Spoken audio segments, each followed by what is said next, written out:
My friends once traumatized a burglar, and it was so funny we actually got away with it. Back in college, I was throwing an end-of-year party at my apartment in Brookdale. At one point, I suddenly felt sick and needed to throw up. Both bathrooms were occupied, so as a last resort, I ran outside to the bushes. When I was finally done and looked up, I noticed a window open in the house next door. That was strange because my neighbor Mark was at the party, and he lived alone. Curious, I went closer and saw a man inside with a travel bag, stuffing it full of valuables.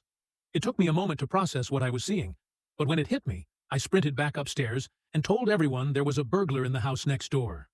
Some of the girls immediately called the police, but for the guys, it was already too late.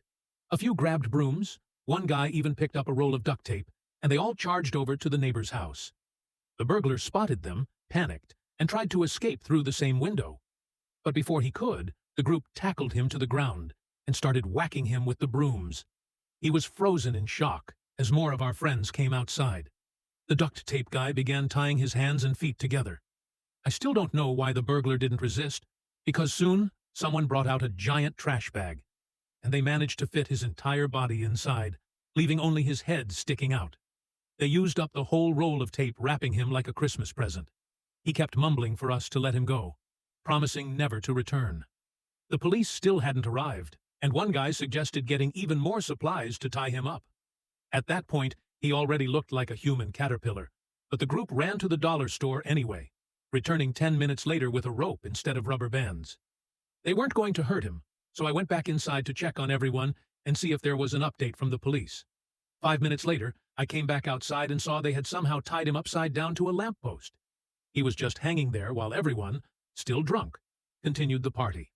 The police took another 15 minutes to arrive, so by then we had moved our speakers outside and were dancing around the human caterpillar. Someone even offered him a beer, but he obviously couldn't drink it upside down. A few neighbors came over to complain about the noise, but when they saw him and we explained the situation, they just laughed and thanked us for catching a burglar. When the police finally arrived, they tried to keep a straight face, but we could tell they were hiding smiles. They told us they had been looking for this guy for a while and couldn't believe this was how they caught him. Since none of us were underage and we hadn't hurt him, they weren't angry. The best part? They cut him down, put him in the patrol car, and drove away, still in his caterpillar costume.